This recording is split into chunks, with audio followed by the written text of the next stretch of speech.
ಜನನಿ news ಚಾನೆಲ್ಗೆ like ಮಾಡಿ, subscribe ಮಾಡಿ, ಶೇರ್ ಮಾಡುವ ಮೂಲಕ ನಮ್ಮ ಚಾನೆಲ್ಗೆ ಸಹಕರಿಸಿ. ಹೆಚ್ಚಿನ ಮಾಹಿತಿಗಾಗಿ ಸಂಪರ್ಕಿಸಿ ಹರಿಚಿನ್. ಕೋಲಾರ ಜಿಲ್ಲೆ ಮತ್ತು ಕೆಜಿಎಫ್ ತಾಲೂಕಲ್ಲಿ ಹೈನುಗಾರಿಕೆ ಮತ್ತು ಮಾವು ಎರಡೂ ಸೇರಿ ಎರಡು ಕಣ್ಣಾಲಾಗುತ್ತಿದೆ. ಅದಕ್ಕೋಸ್ಕರ ಈ ಎರಡರಲ್ಲಿ ಕೂಡ ಬಹುತೇಕವಾಗಿ ಮಾವು ಕೂಡ ಇವತ್ತಿನ ದಿವಸ ಒಂದು ಏನು ನಮ್ಮ ಪ್ರೈಮರಿ ಅಂತ ಹೇಳ್ತಾರೆ ನೋಡಿ, ಬಹುತೇಕವಾಗಿ ಜೀವನಾಂಶ ಇದರಲ್ಲಿ ಆಗ್ತಾ ಇರೋದು. ಅದಕ್ಕೋಸ್ಕರ ಇದಕ್ಕೆ ನಾವು ಪ್ರೇರೇಪಣೆ ಮಾಡಿ ಒಂದು ಏನು ಅನ್ಯಾಯ ಆಗ್ತಾ ಇದೆ ಅದಕ್ಕೆ ನ್ಯಾಯ ಕೊಡಿಸ್ಬೇಕಂತೇಳಿ ಇವತ್ತಿನ ದಿವಸ ನಾವು ಸಂಘಟನೆ ಮಾಡೋದಕ್ಕೆ ನಾವು ನಿರ್ಧಾರ ಮಾಡಿದ್ವಿ. ಬಿಟ್ಟು ನಮಗೆ ಜಿಲ್ಲಾ ಮಟ್ಟದಲ್ಲಿ ಶ್ರೀನಿವಾಸಪುರದಲ್ಲಿ ಬಂದ್ಬಿಟ್ಟು ಜನವರಿ 19ನೇ ತಾರೀಕು ಇರುತ್ತೆ. ನಮಗೆ ಇಲ್ಲಿ ಕೆಜಿಎಫ್ ತಾಲೂಕು ಮಟ್ಟದಲ್ಲಿ ಒಂದು ಸಂಘದ ಉದ್ಘಾಟನೆಯನ್ನು ಮತ್ತು ಅದರ ಜೊತೆಗೆ ರೈತ ಸಮಾವೇಶ ಮತ್ತು ಕಾರ್ಯಾಗಾರ ಕೂಡ ನಾವೆಲ್ಲ ನಮ್ಮ ಪೂರ್ವಭಾವಿ ಸಭೆಯಲ್ಲಿ ಇವತ್ತಿನ ದಿವಸ ನಮ್ಮ ಹಿರಿಯರು ಎಲ್ಲ ಸೇರಿ ಕೂಡ ನಾವೆಲ್ಲ ರೈತಾಪಿ ವರ್ಗದವರು ಕೂಡ ಸೇರ್ಕೊಂಡು ಇವತ್ತಿನ ದಿವಸ ನಾವು ಒಂದು 28ನೇ ತಾರೀಕು ಅಂತೇಳಿ ನಿರ್ಧಾರ ಮಾಡಿದ್ದೀವಿ. 28ನೇ ತಾರೀಕು ಬೆಳಗ್ಗೆ 10 ಗಂಟೆಗೆ ನಮ್ಮ ಕಾರ್ಯಾಗಾರ ಪ್ರಾರಂಭ ಆಗುತ್ತೆ. ಅದ್ರ ಜೊತೆಗೆ ಉದ್ಘಾಟನೆ ಕೂಡ ಇರುತ್ತೆ. ಅದು ಪರಿಹಾರ ಸಿಕ್ಕಿರಲಿಲ್ಲ. ಈಗ ನಿಮ್ಮ ಪತ್ರಕರ್ತರ ಒಂದು ಬೆಂಬಲ ಮತ್ತು ನಮ್ಮ ಸರ್ಕಾರದ ಅಲ್ಲಿ ನಾವು ಹೋಗಿ ಅಲ್ಲಿ ನಮ್ಮ ಇಲಾಖೆಯವರ ಸಹಕಾರದಲ್ಲಿ ಹಣ ಎಲ್ಲರಿಗೂ ಯಾರ್ಯಾರು ಇನ್ಶೂರೆನ್ಸ್ ಕಟ್ಟಿದ್ರೋ ಅವ್ರಿಗೆಲ್ಲ 80% ಅವ್ರಿಗೆಲ್ಲ ಹಣ ಬಂತು. ಅದು ನಾವು ಗ್ರೂಪಾಗಿ ಇರೋದ್ರಿಂದನೇ ಅದು ಬಂದಿದ್ದು. ಅದರಲ್ಲೂ ನಿಮ್ಮದು ಪಾತ್ರ ತುಂಬ ಇದೆ. ನೀವು ಪೇಪರಲ್ಲೆಲ್ಲ ಹಾಕಿ ಅಡ್ವರ್ಟೈಸ್ ಮಾಡಿದ್ದಕ್ಕೆ ಅವ್ರು ನಮ್ಗೆ ಸಹಾಯ ಮಾಡಿದ್ರು, ಇಲ್ಲಾಂದರೆ ಮಾಡ್ತಾ ಇರಲಿಲ್ಲ ಅವರು. ನಮ್ಮ ಜಿಲ್ಲಾ ಮಟ್ಟದಲ್ಲಿ ನಮಗೆ ಚಿನ್ನಪ್ಪ ಇದ್ದಾರೆ. ಅವ್ರ ಜೊತೆಗೂಡಿ ನಾವು ನಾಳೆ ನಿರ್ಧಾರ ಮಾಡಿಕೊಂಡು ಸೋಮವಾರ ನಿಮಗೆ ಪತ್ರಿಕಾಗೋಷ್ಠಿ ಮೂಲಕ ನಾವು ತಿಳಿಸ್ತೀವಿ. ಮತ್ತೆ ಮುಂದಿನ ಕಾರ್ಯಾಗಾರ ಯಾವ ರೀತಿ ಇರುತ್ತೆ ಅಂತೇಳಿ ನಿಮಗೆ ಮಾಹಿತಿ ಕೊಡ್ತೀವಿ. ಮತ್ತೆ ನಿಮ್ಮ ಸಹಕಾರ ಕೂಡ ನಮಗೆ ಆ ಕಾರ್ಯಕ್ರಮಕ್ಕೆ ಬೇಕು ಅಂತೇಳಿ ಇವತ್ತು ದಿವಸ ನಿಮ್ಮಲ್ಲಿ ಕೂಡ ನಾವು ಕೋರಿಕೆ ಮಾಡ್ತಾ ಇದ್ದೀವಿ. ಸ್ಥಳ ನಾವು ಕ್ಯಾಸಂಬಳ್ಳಿ ಪಕ್ಕದಲ್ಲಿ ಸಾಯಿಬಾಬಾ ದೇವಸ್ಥಾನ ಹತ್ರ ಒಂದು ಬಸವನಗುಡಿ ಹತ್ರ ಸಾಯಿಬಾಬಾ ದೇವಸ್ಥಾನ ಹತ್ರ ಒಂದು ಚೌಟ್ರಿ ಇದೆ. ಅಲ್ಲಿ ಮಾಡಬೇಕು ಅಂತೇಳಿ ನಾವೆಲ್ಲ ನಿರ್ಧಾರ ಮಾಡಿದ್ದೀವಿ. ಬಹುತೇಕವಾಗಿ ಕೂಡ ಅಲ್ಲೇ ನಿಗದಿ ಆಗುತ್ತೆ. ಮೋಸ್ಟ್ಲಿ ನಮಗೆ 28ನೇ ತಾರೀಕು ಬೆಳಗ್ಗೆ 10 ಗಂಟೆ ಕಾರ್ಯಕ್ರಮ ಪ್ರಾರಂಭ ಆಗುತ್ತೆ.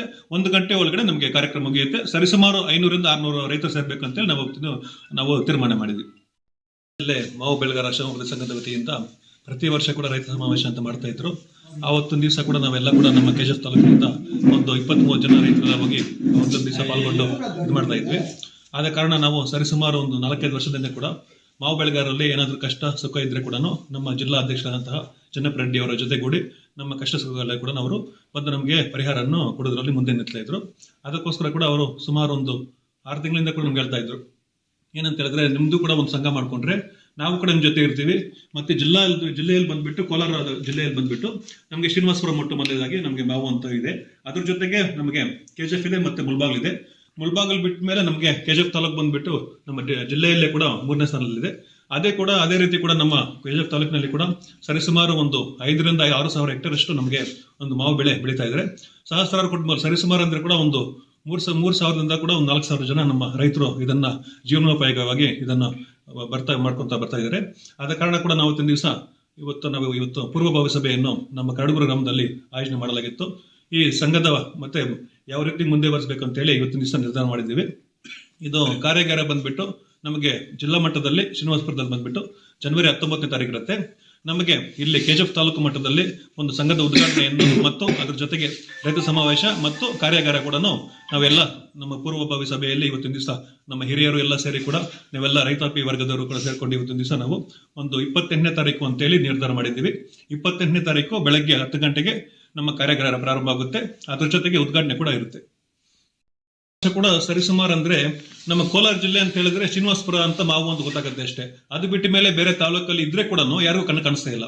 ಅದಕ್ಕೋಸ್ಕರವಾಗಿ ಕೂಡ ನಾವು ಕಳೆದ ವರ್ಷ ಕೂಡ ತುಂಬಾ ಕಷ್ಟಪಟ್ಟು ಏನಂತ ಹೇಳಿದ್ರೆ ಬೆಂಬಲ ಬೆಲೆ ಬೇಕು ಅಂತ ಅನೌನ್ಸ್ಮೆಂಟ್ ಮಾಡಿಬಿಟ್ರು. ನಾವು ಕೂಡ ತುಂಬಾ ಪ್ರತಿಭಟನೆಯಲ್ಲಿ ಕೂಡ ಭಾಗವಹಿಸಿದ್ವಿ.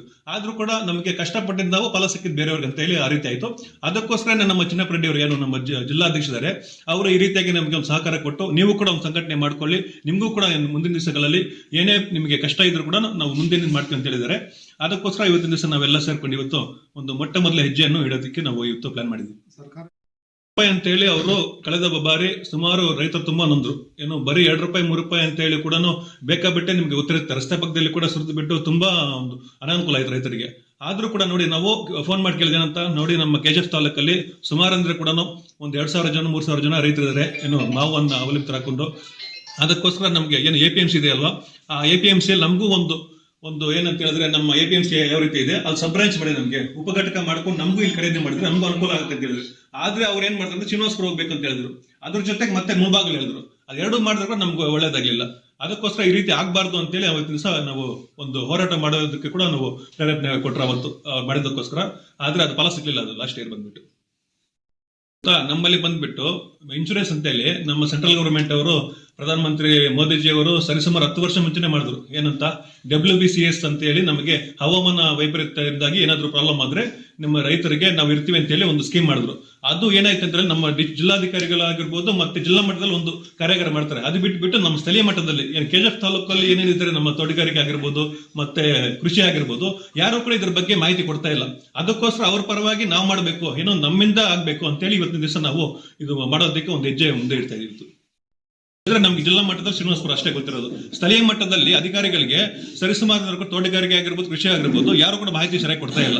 ಇನ್ಶೂರೆನ್ಸ್ ಆಗಿರ್ಬೋದು, ಬೇರೆ ಯಾವುದೇ ಆಗಿರ್ಬೋದು, ಮಾವು ಸಂಬಂಧಪಟ್ಟಂತಹ ಯಾವುದೇ ರೀತಿಯಂತಹ ಮಾಹಿತಿ ನಮ್ಗೆ ಸರಿಯಾಗಿ ರೈತರು ಕೊಡ್ತಾ ಇಲ್ಲ. ಅದಕ್ಕೋಸ್ಕರ ಇದನ್ನ ಬಿಟ್ಟಿನಲ್ಲಿ ನಾವು ರೈತರ ಜೊತೆಗೂಡಿ ಇವತ್ತಿನ ದಿವಸ ಏನೋ ನಿರ್ಧಾರ ಅಂತ ಹೇಳಿದ್ರೆ, ಯಾವ್ದು ಕಟ್ಟೆ ಕಡೆಯಂತಹ ಯಾರು ಮಾವು ರೈತರು ಇರ್ಬೋದು, ಅವ್ರಿಗೆ ಏನೇ ಅನ್ಯಾಯ ಆಗ್ಲಿ ಕೂಡ ಅವತ್ತಿನ ದಿವಸ ನಾವು ಅಲ್ಲಿ ಇದ್ದುಕೊಂಡು ಅವರಿಗೆ ನ್ಯಾಯ ಕೊಡಿಸಬೇಕು ಅಂತ ಹೇಳಿ ಇವತ್ತು ತೀರ್ಮಾನ ಮಾಡ್ತಾ ಇದ್ದೀನಿ. ಬಂಗಾರಪೇಟೆ ತಾಲೂಕು ಮತ್ತು KGF ತಾಲೂಕು ಒಟ್ಟುಗೂಡದ ಮೇಲೆ ಅವತ್ತಿನ ದಿವಸ ಇರ್ಬೋದು, ನಮ್ಗೆ ರೈತರು ಅಂತೆಲ್ಲ ಸ್ವಲ್ಪ ಜನ ಬಂಗಾರಪೇಟೆಯಲ್ಲಿ ಒಂದು ರೈತ ಸಮಾವೇಶ ಆಗಿರ್ಬೋದು, ಆ ರೀತಿ ಮಾಡ್ತಾ ಇದ್ರು. ನಮ್ಗೆ ಯಾವತ್ತು ವಿಭಜಿತ ಆಯ್ತು, ಡಿವೈಡ್ ಆಯ್ತು, ಅವತ್ತಿಂದ ಕೂಡ ನೋಡಿ ನಿಮಗೆ KGF ತಾಲೂಕಲ್ಲಿ ರೈತರಿಗೆ ಯಾರಿಗೂ ಗೊತ್ತಿಲ್ಲ. ಇದ್ರೆ ಕೂಡ ಅವ್ರು ಯಾರೇ ಅಧಿಕಾರಿಗಾಗಿರ್ಬೋದು, ಜನಪ್ರತಿನಿಧಿ ಆಗಿರ್ಬೋದು, ಯಾರಿಗೂ ಗೊತ್ತಾಗ್ತಿಲ್ಲ. ಅದಕ್ಕೋಸ್ಕರ ಮೊಟ್ಟ ಮೊದಲೇ ಬಾರಿಗೆ ಇವತ್ತು ರೈತ ಸಮಾವೇಶ ಮಾಡಬೇಕು, ಏನು ಮಾವು ಬೆಳೆಗಾರರಲ್ಲಿ ಮೊಟ್ಟ ಮೊದಲೇ ಬಾರಿಗೆ ರೈತ ಸಮಾವೇಶ ಮಾಡ್ಬೇಕಂತ ಹೇಳಿ ಆ ಸಮಾವೇಶ ಮಾಡಿದ್ರೆ ಆಗ್ಲಾದ್ರೂ ಗೊತ್ತಾಗುತ್ತಲ್ವ ಅವ್ರಿಗೆ ಏನಂತ ಈ ರೀತಿ ರೈತ ಇದ್ದಾರೆ ನಮ್ಮಲ್ಲಿ ಕೂಡ ಅಂತ ಗೊತ್ತಾಗುತ್ತೆ ಎಲ್ಲರಿಗೂ ಕೂಡ. ನಾನು ಯಾರೇ ಒಬ್ರು ಪಾಯಿಂಟ್ ಔಟ್ ಮಾಡಾಯ್ತು ಹೇಳ್ತಾ ಇಲ್ಲ, ಎಲ್ಲರಿಗೂ ಗೊತ್ತಾಗುತ್ತೆ. ಯಾರ್ಯಾರು ನಮ್ಮ ರೈತರು ಅನ್ಯಾಯದಲ್ಲಿದ್ದಾರೋ ಅವ್ರಿಗೆಲ್ಲ ನ್ಯಾಯ ಕೊಡಿಸ್ಬೇಕಂತೇಳಿ ಇವತ್ತಿನ ದಿವಸ ನಾವು ಒಂದು ತೀರ್ಮಾನ ಮಾಡ್ತಾ ಇದೀವಿ. ಅಂತೇಳಿ ಮೇ 1ನೇ ತಾರೀಕು ಅಂತ ಹೇಳಿದ್ರೆ ಮೇ 2ನೇ ತಾರೀಕು ಹೋದ್ರೆ ಕೂಡ ವಿಮಾ ಕಟ್ಟೋದಕ್ಕೆ ಚಾನ್ಸ್ ಕೊಡಲ್ಲ. ಆದ್ರೆ ನಾವು ಕೂಡ ಸುಮಾರು ಸತಿ ಪ್ರತಿಭಟನೆ ಮಾಡಿ ಎಲ್ಲ ಜಿಲ್ಲಾಧಿಕಾರಿ ಕೂಡ ಮಾಹಿತಿ ತಿಳಿಸ್ತಾ ಇದ್ವಿ. ಅವರು ಏನ್ ಹೇಳ್ತಾ ಹೇಳಿದ್ರೆ ಒಂದು ಸರಿಸುಮಾರು ನಿಗದಿ ಮಾಡ್ತೀವಿ, ನಿಮ್ಗೆ 3 ಮಂತ್ಸ್ ಒಳಗಡೆ ಮಾಡ್ತೀವಿ ಅಂತೇಳಿ ನಮ್ಗೊಂದು ಆಶ್ವಾಸನೆ ಕೊಟ್ಟರು. ಆದ್ರೂ ಕೂಡ ನೋಡಿ ಈ ವರ್ಷ ಕೂಡ ಸರಿಸುಮಾರು ಅಂದ್ರೆ ಮೇ 30 ನಮ್ಮ ಟರ್ಮ್ ಕಂಪ್ಲೀಟ್ ಆಗುತ್ತೆ. ಆದ್ರೂ ಕೂಡ 7 ತಿಂಗಳಾಯ್ತು ಕರೆಕ್ಟ್ ಆಗಿ. ಡಿಸೆಂಬರ್ ಆದ್ರೂ ಕೂಡ ಅದು ಒಂದೇ ₹1 ಕೂಡ ನಮ್ಮ ಸರ್ಕಾರ ವತಿಯಿಂದ ಆಗಿರ್ಬೋದು ಮತ್ತೆ ವಿಮಾ ಕಂಪನಿಯಿಂದ ಆಗಿರ್ಬೋದು ₹1 ಕೂಡ ಪರಿಹಾರ ನೀಡಲಿಲ್ಲ. ಅದಕ್ಕೋಸ್ಕರ ನಾವೆಲ್ಲ ಸೇರ್ಕೊಂಡು ನಮ್ಮ ಸ್ಥಳೀಯ ಮಟ್ಟದಲ್ಲಿ ರೈತರೆಲ್ಲ ಸೇರ್ಕೊಂಡು ಅದಕ್ಕೋಸ್ಕರ ಈ ರೀತಿ ಪರಿಹಾರ ಪ್ರಾಬ್ಲಮ್ಸ್ ಆಗುತ್ತೆ, ಇದನ್ನ ಮೆಟ್ ನಿಲ್ಬೇಕಂತ ಹೇಳಿದ್ರೆ ನಾವು ಒಂದು ಸಂಘಟನೆ ಮಾಡ್ಬೇಕಂತೇಳಿ ಆ ಉದ್ದೇಶದಿಂದ ನಾವೆಲ್ಲ ಸೇರ್ಕೊಂಡು ಆವಾಗ್ಲೂ ಕೂಡ ನಮ್ಮ ರೈತರು ಏನ್ ನಮ್ಗೆ ಸಪೋರ್ಟ್ ಮಾಡ್ಕೊಂಡು ಸುಮಾರು 50 ಜನ ನಮ್ಮ ಜಿಲ್ಲಾಧಿಕಾರಿಗಳ ಕಚೇರಿಗೆ ಹೋಗ್ಬೇಕು ಅಂದ್ಕೊಂಡಿದ್ವಿ. ಆದ್ರೆ ನಮ್ಮ ತೋಟಗಾರಿಕೆ ಅಧಿಕಾರಿ ಇದಾರಲ್ವಾ ಅವ್ರ ಹತ್ರ ಭೇಟಿ ಮಾಡ್ಕೊಂಡು ಅದ್ರ ಮುಗಿಸ್ಕೊಂಡು ಮತ್ತೆ ಬೆಂಗಳೂರಿಗೆ ಹೋದ್ವಿ. ಬೆಂಗಳೂರು ನಮ್ಮ ನಿರ್ದೇಶಕರು ಇದಾರಲ್ವಾ ಲಾಲ್ಬಾಗ್ ಅಲ್ಲಿ ಹೋಗಿ ಮಾಹಿತಿ ಕೊಟ್ಟಿದ್ವಿ. ನಾವು ಮಾಹಿತಿ ಎಲ್ಲ ನಾವು ಸರಿಯಾಗಿ ಹೇಳಿದ್ವಿ. ಏನಂತ ಹೇಳಿದ್ರೆ ನಾವು ನೋಡಿ ನಿಮಗೆ ದಿನಾಂಕ 20 ಅಂದ್ರೆ ಡಿಸೆಂಬರ್ 20ನೇ ತಾರೀಕು ನಿಮಗೆ ಟೈಮ್ ಕೊಡ್ತಾರೆ ಅಂತ ಹೇಳಿದ್ರು. ಆದ್ರೆ ಅವರು 15ನೇ ತಾರೀಕು ಹೇಳಿದ್ರು. 14ನೇ ತಾರೀಕೆ ನಮ್ಮ KGF ತಾಲೂಕು ಏನಿದೆ ವಿತಿನ್ 0.1% ಪ್ರಾಬ್ಲಮ್ ಇಲ್ಲದ್ರೆ ಎಲ್ಲರಿಗೂ ಅದು ನಮ್ಗೆ ಏನೇನು ವಿಮಾ ಮೊತ್ತ ಇರುತ್ತೆ ಆ ಪರಿಹಾರ ಎಲ್ಲ ಕರೆಕ್ಟ್ ಆಗಿ ಬಂದ್ಬಿಡ್ತಾರೆ. ಯಾವುದೇ ನಮಗೆ ಒಂದು ಉದಾಹರಣೆ ಏನ್ ಗೊತ್ತಾ, ನಾವೆಲ್ಲ ರೈತರೆಲ್ಲ ಒಟ್ಟಾಗಿದ್ರೆ ಏನು ಅಧಿಕಾರಿಗಳಾಗಿರ್ಬೋದು, ವಿಮಾ ಕಂಪನಿ ಆಗಿರೋ ಯಾರೇ ಆಗಿರ್ಲಿ ಕೂಡ ನಮ್ಗೆ ಯಾವತ್ತು ನಮ್ಗೆ ಅನ್ಯಾಯ ಆಗಲ್ಲ, ನ್ಯಾಯ ಸಿಗುತ್ತೆ. ಅದೇ ನಾವು ಒಂದು ಪ್ರೇರೇಪಣೆ ನಮ್ಗೆ ಆಗಿದ್ದು.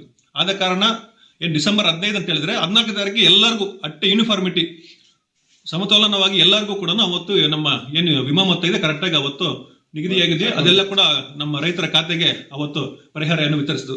ಅದಕ್ಕೋಸ್ಕರ ನಿಮ್ಮ ಸಪೋರ್ಟ್ ಇತ್ತು ಅವತ್ತು, ಮತ್ತೆ ನಮ್ಮ ರೈತರ ಸಪೋರ್ಟ್ ಇತ್ತು. ಯಾವತ್ತೂ ಕೂಡ ನಾನು ಒಂದೇ ಒಂದು ಮಾತು ಕೇಳ್ಕೊಳ್ತಾ ಇರೋದು, ಈ KGF ತಾಲೂಕಿನಲ್ಲಿ